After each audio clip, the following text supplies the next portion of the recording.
Hi, everyone. And we're excited to just get started with another episode of Connected. Excuse me, I'm so excited. Cooking Matters Minnesota is a collaboration with the University of Minnesota Extension. Together, we work and deliver 6-week nutrition-based cooking classes. These classes meet once a week for 2 hours.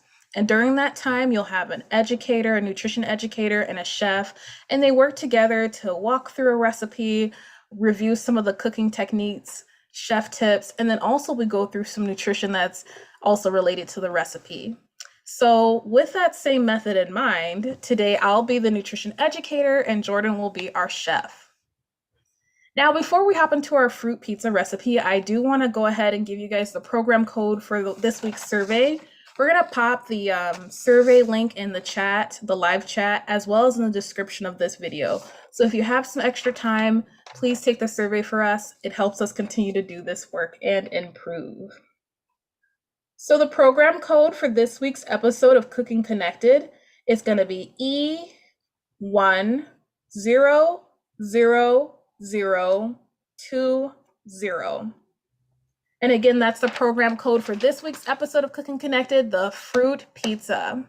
So with that, I'm going to go ahead and pass the mic over to Jordan. We're going to get started with today's recipe. Hi, everyone. Welcome back to another episode of Cooking Connected. Like Sajwa was saying, we are making a healthy fruit pizza today. This is kind of a recipe that is near and dear to my heart. I've made fruit pizzas with my family for a long time. This one has a little bit of a healthier twist.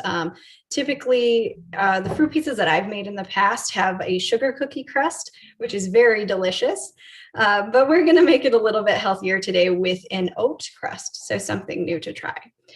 This recipe comes from us from lifemadesweeter.com. So we'd like to thank lifemadesweeter.com for this recipe. And you can find the links to the recipe in the description box of our video. So check that out. The best part about this recipe is they offer substitutions in the recipe. So if you don't have something, they will offer a substitution for you. So go check that out. So let's go ahead and get started. Of course, the first thing that we always do before we start with the recipe is wash our hands.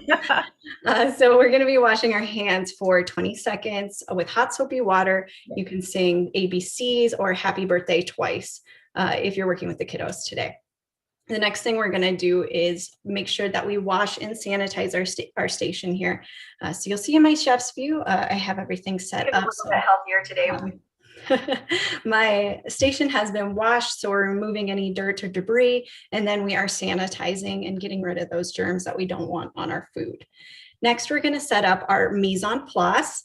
So we're working with a lot of produce today, making sure that all of our produce has been rinsed. I'm working with a kiwi as well. You do need to rinse this because always remember when you're cutting into something, you're cutting through the skin and then into the flesh of the fruit. So when we're working with things like melons, that's something else. You always make sure you wash the outside of the melon. Rinse. You don't need soap for that. You're just going to go ahead and rinse all this produce. So all of my produce has been rinsed. My hands are washed and my mise en place is ready. So let's go ahead and get started with this recipe. I'm going to change my view so you guys can see what I'm doing here. All right, so the first thing that they tell us to do is preheat our oven to 350 degrees. Of course, please make sure to preheat your oven. Mine has already been preheated. I've actually already made my crust today because it needs to cool completely before we can start doing everything else. So make sure you preheat your oven to 350 degrees. Then we're actually going to grease our pan. So I'm using a pizza pan today. That's how I typically make it with my family, is on a pizza pan. As you can see, my pizza pan is very well loved. But if you don't have a pizza pan, you can use a cookie sheet. You can use like a cake pan, something like that, and just put your crust on this. But make sure that you are spraying it down. I'm using a vegetable spray today. You can also use a liquid oil and just rub the oil on the pan as well. Both of them work equally well and both of them are great options. So after we've done that, we would make our crust. So in a large bowl, we would combine our oats. So it's 2 cups of oats, 3/4 a cup of flour, Then we would add a half a teaspoon of vanilla, a half a teaspoon of cinnamon, a teaspoon of vanilla, and then an eighth a teaspoon of salt. We would also add honey and coconut together to make our crust. So as I said, we're making an oat crust today, and this is what it's going to look like. As I said, I've already baked mine because it does need to cool before we can start doing everything with it. If you do not have honey, you can also substitute the honey for a maple syrup. I actually didn't have either, so I used agave today, but you can use something different.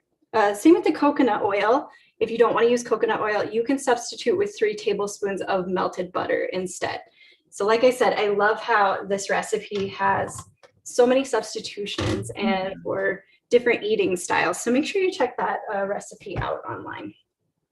Now that we finally have everything pressed down, we would bake this for about 10 minutes. This is just so it gets kind of stiff, and then we're going to allow it to cool. So our crust is done.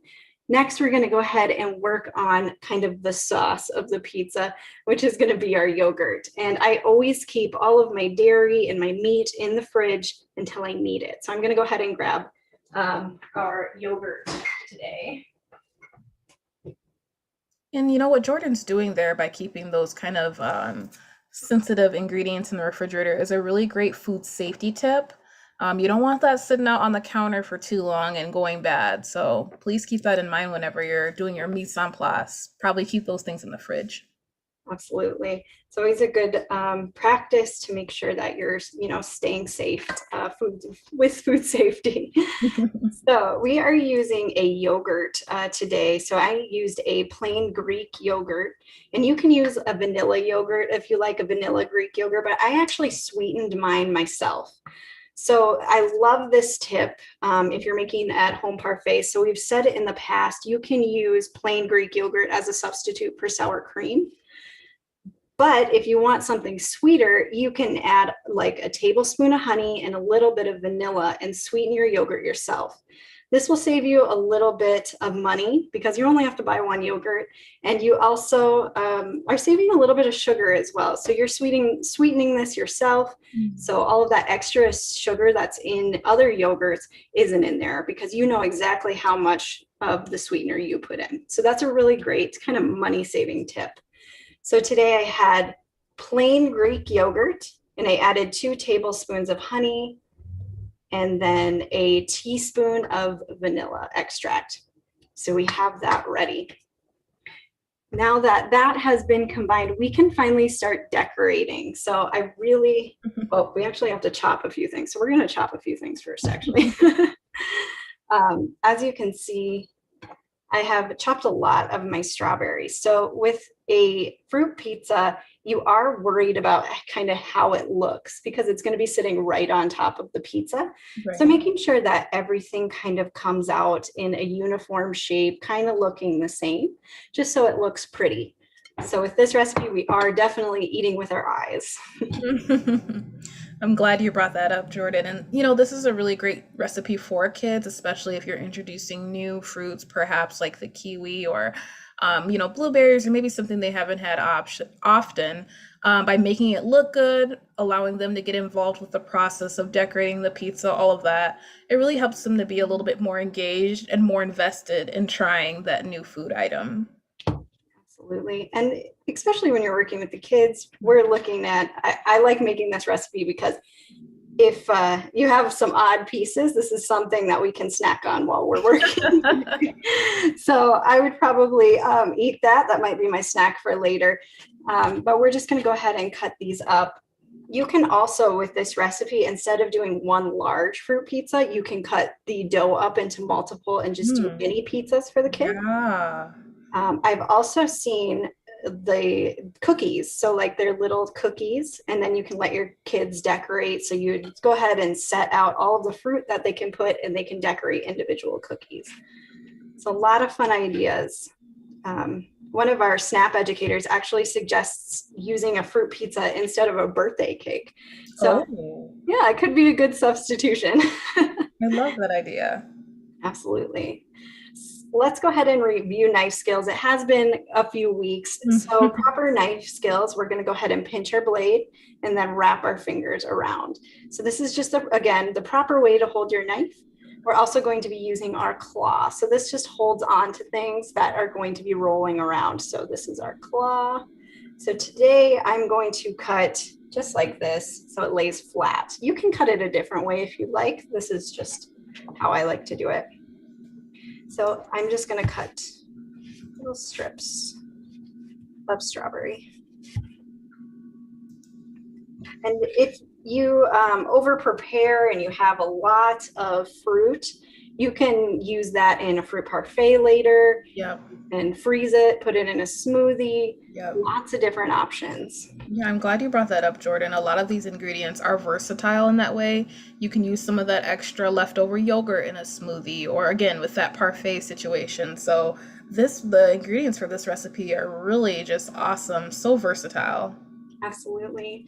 And you can always snack on fruit as well in between meals. So prepping it like this is really easy to grab and go. So I like to set prepped fruit right at the front of my fridge. Mm-hmm. That way, like with grapes, I'll make sure that those are off the vine, washed, and set right up front. So then every time I reach in the fridge, I just grab a handful of grapes and be on my way. Great tip. All right, so we're cutting our kiwi next. I love kiwi. I just kind of rediscovered it today. This is how I cut my kiwi. There are lots of different ways that you can do it, but I like to cut this side.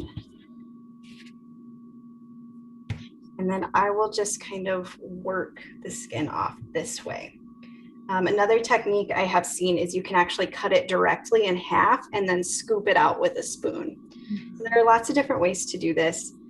This technique that I'm showing you right now, another one of my SNAP educators showed me that you can actually cut a watermelon this way too. I think that is just a super fun tip. I always have trouble cutting watermelon. I'm always kind of intimidated with that big watermelon. So if you cut it like this, it's just a lot easier as far as the watermelon, maybe not kiwi, but again, this is how I like to cut it. And then as soon as you're done here, you'll flip it over and you might have some little extra guys down at the bottom. Just go ahead and remove all those. Go ahead, Sadwa. Yeah, in my experience, I've also used a like a vegetable peeler, a potato peeler before with kiwi, and that worked out pretty good. I did end up giving my fruit a bit of a rinse afterwards, just because some of those hairs might get a little attached to the fruit once it's been peeled like that. But it was very easy, very quick. Yeah, that's a good tip too. I didn't even think about that. All right, so I'm going to make sure again, we're looking for uniformity here. So I'm making sure that they all kind of look the same. So then it looks really pretty on my pizza. So I remember how I cut it. There we go. I cut straight down and I'm creating a flat surface. Yeah. And then I'm just going to go ahead and slice through real quick. A lot of, this is a really great recipe for this time of year. I know that I'm using cuties today and my strawberries were both on sale. So this is a good time of year to start making fruit pizza. Everything's on sale right now, so go check out your sales in your area.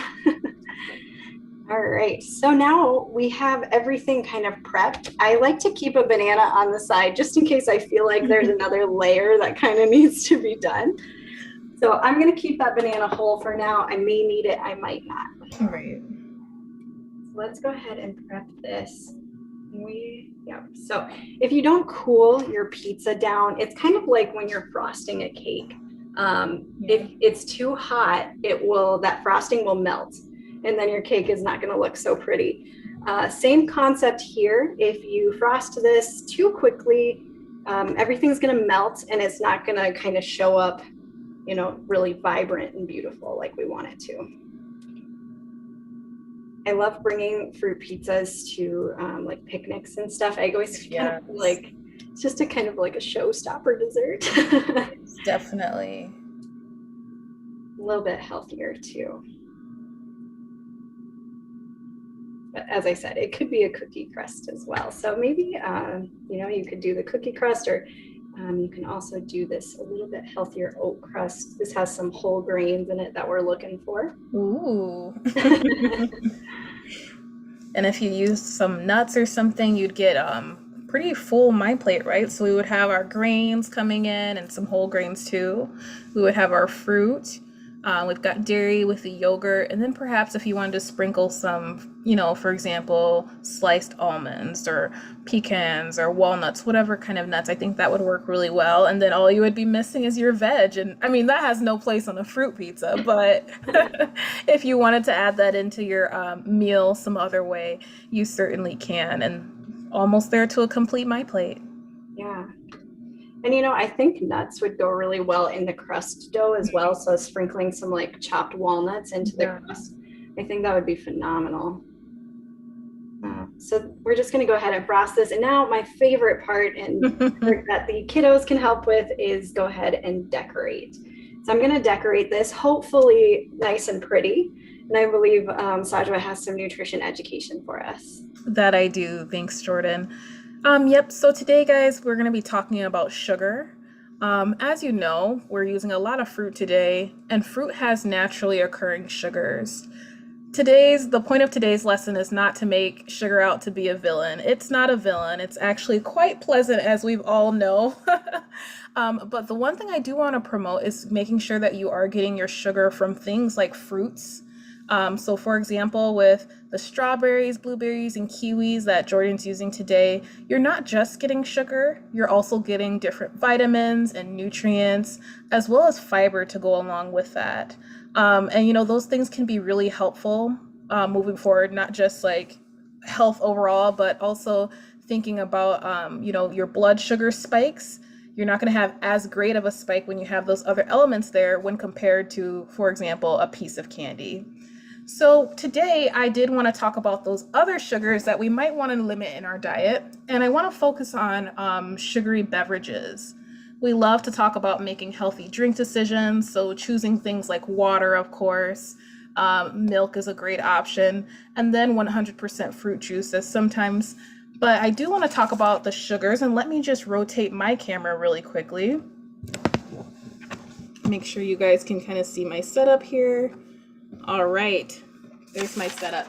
So today I've got a couple of different beverages here. I've got a fruit smoothie beverage, a sports drink, and my root beer drink here. And I wanted to talk about the amount of sugar in each of these. So when you're trying to figure out how much sugar is in an item, the first thing you want to do is rotate the container and check out the nutrition facts label. On your nutrition facts label, you're going to notice there's a section with total sugars. You want to check that out. And in this fruit smoothie, for example, the total sugars says 5 grams. Now, 5 grams, it's kind of hard to picture what that even, means in real terms. So what we like to do is convert that to teaspoons. And that just makes it a little bit easier for us to visualize what those 5 grams look like. So whenever you're trying to figure out what your grams to teaspoons looks like, what you want to do is take the grams of sugar in one serving of the item. You're going to multiply that by the number of servings in your item. It just so happens that this fruit smoothie drink, the number of servings is 1. But if the number of servings was 2 for this entire container, I would want to multiply that 5 grams by 2. In this case, it's just 1, so the number of grams in our entire package is indeed 5. Now, to convert that to teaspoons, what we want to do is we're going to take that 5 grams from our total package, and we're going to divide that by 4. There are 4 grams in each teaspoon. So I'm going to take that 5 and divide it by 4, and that tells you the amount of teaspoons of sugar in that item. So for my fruit smoothie, let's start with that guy. For my fruit smoothie, what I have here is I want to make sure this is in view for you guys. I have 5 grams times 1 serving, divide that by 4, and that puts me at 1 1/4 teaspoon of sugar. And what that looks like is this. This is just a visual representation of how much sugar that is. It doesn't look too bad, but the point of this this activity today is I want you guys to visualize just taking a scoop of this or taking a gulp of this amount of sugar right here. That's not too bad, right? let's talk about our sports drink today. For the sports drink, we had 34 grams of sugar.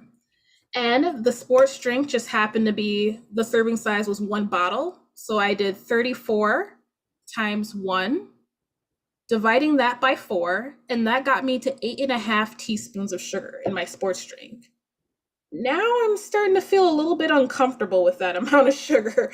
That's a lot to just gulp down, right? And I wouldn't want to take a spoon and chomp that down. That's a lot in comparison to that fruit smoothie.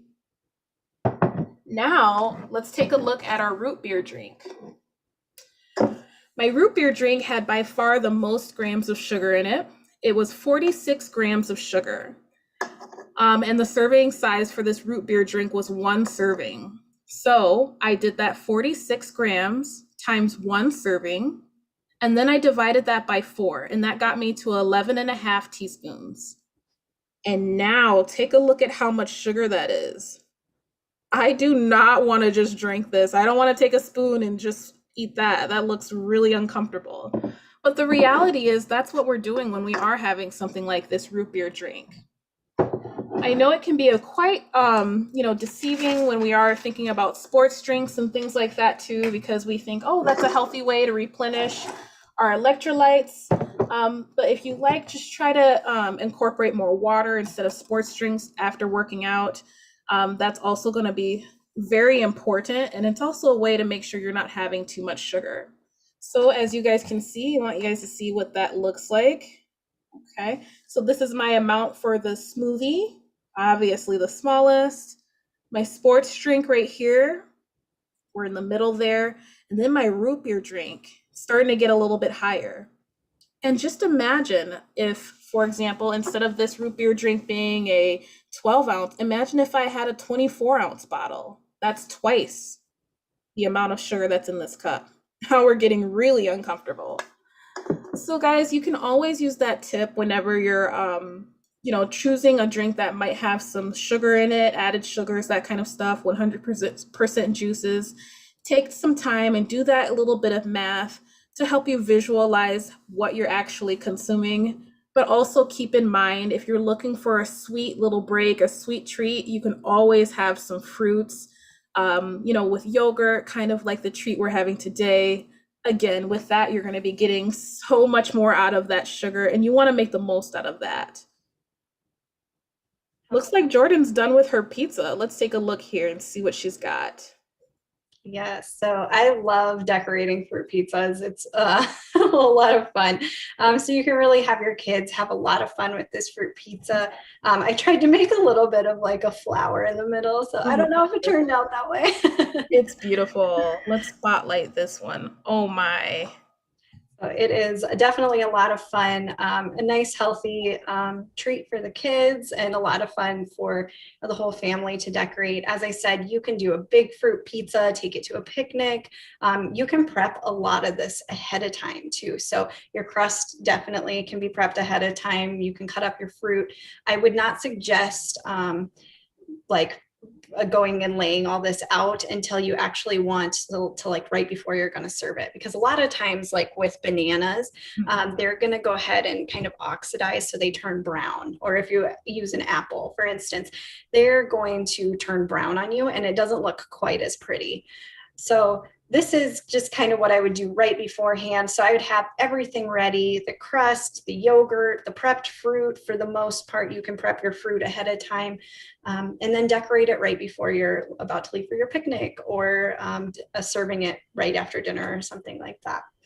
So this is our healthy fruit pizza. Again, we'd like to thank lifemadesweeter.com for this amazing recipe and this beautiful oat crust. Go ahead and check out lifemadesweeter.com to go ahead and check out that recipe. Thank you so much for demonstrating that recipe for us, Jordan. That fruit pizza looks professional and your flour looks beautiful. So thank you so much for giving us that demonstration. Again, this recipe is super flexible. It's a great way to get that sweet spike that you might be looking for during your day. So we just want to say thank you again for the creators of this recipe. So with that, guys, it's going to be coming up on the end of this week's episode of Cooking Connected. I am going to show you guys that program code again. We appreciate all of you who leave us comments, likes, survey responses. All of that really helps us to continue to do this work and improve as we go. So this week's program code for the fruit pizza is going to be E10020. And again, that's our program code for this week's episode of Cooking Connected. And we just want to say thank you again for joining us, and we'll see you next week. Bye, everyone. Bye, everybody.